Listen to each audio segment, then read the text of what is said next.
Thank you so much. Very excited to be able to speak alongside other incredible speakers.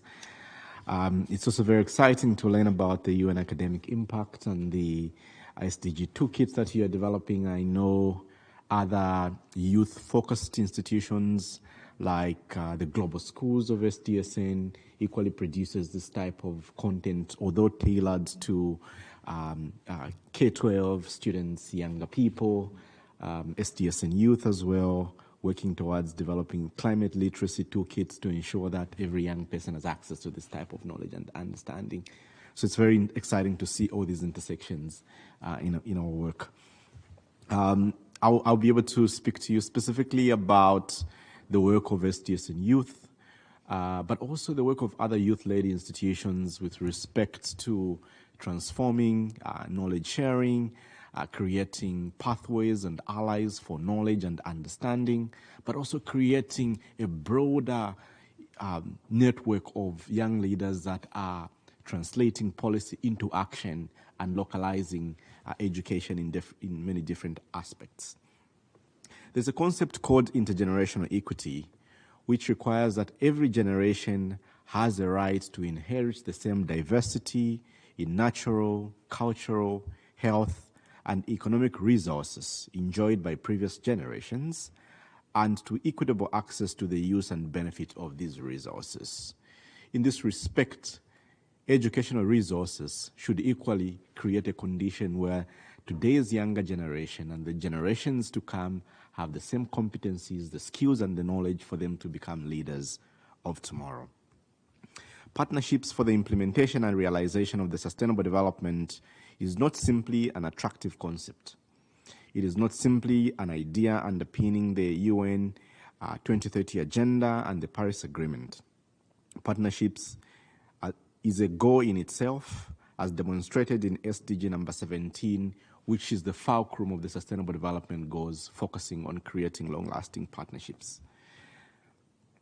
Partnerships can be focused on quite a number of different pathways, both economic relations, but they most importantly encompass science, technology, and innovation, capacity building through knowledge sharing and enabling technologies. The deployment of science, technology, and innovation spans economic and social issues such as diverse and alternative solutions to food production, infrastructure, health, energy, manufacturing, and environmental issues. For instance, we've seen agricultural practices that have adopted best practices from information and communication technologies to data and identify information regarding other pathways to transforming food systems. We've also seen that in the midst of the COVID-19 pandemic, it was science, technology, and access to learning that created democracy to learn and acquire new skills. The initiatives I've described are not surprising because science is the original diplomat. It was Louis Pasteur, the French chemist and microbiologist, who stated that science knows no country because knowledge belongs to all humanity and is the torch that illuminates the world.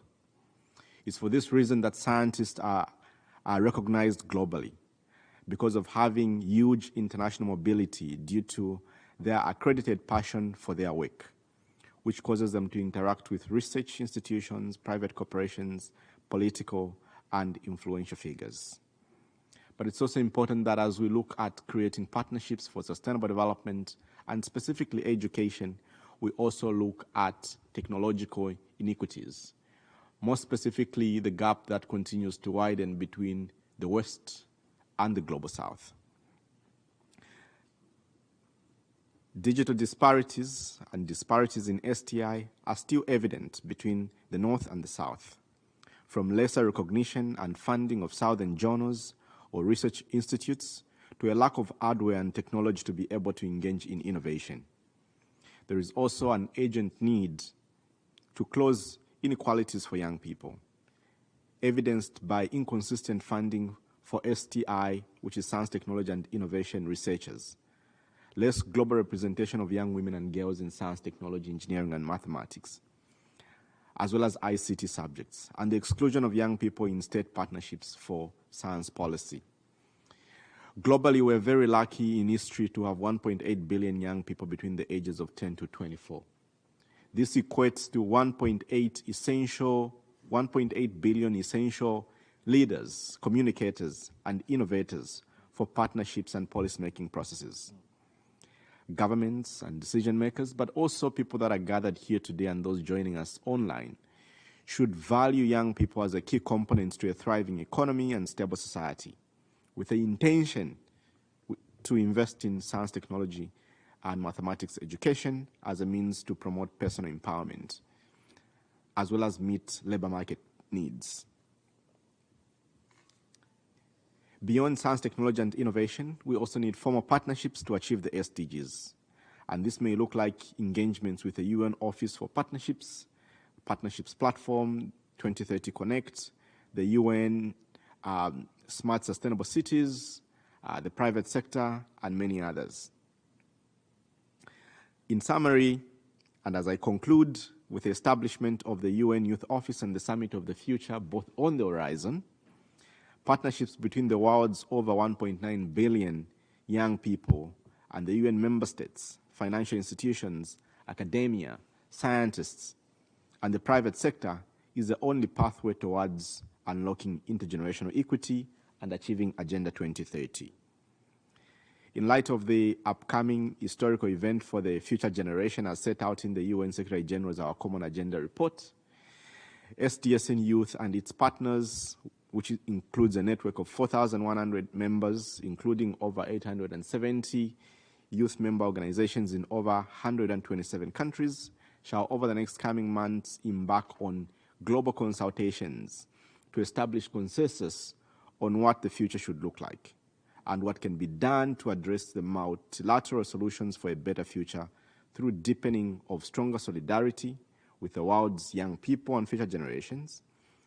The ongoing perennial lack of multilateral cooperation risks failing the most important test, which is that of genuinely engaging all young people to eradicate unemployment, eliminate extremism, and reduce climate change. Any failure in placing global youth as a fulcrum to sustainable development could lead to unmitigated economic, political, environmental, and social disaster. This makes the value of authentic partnerships even more clear.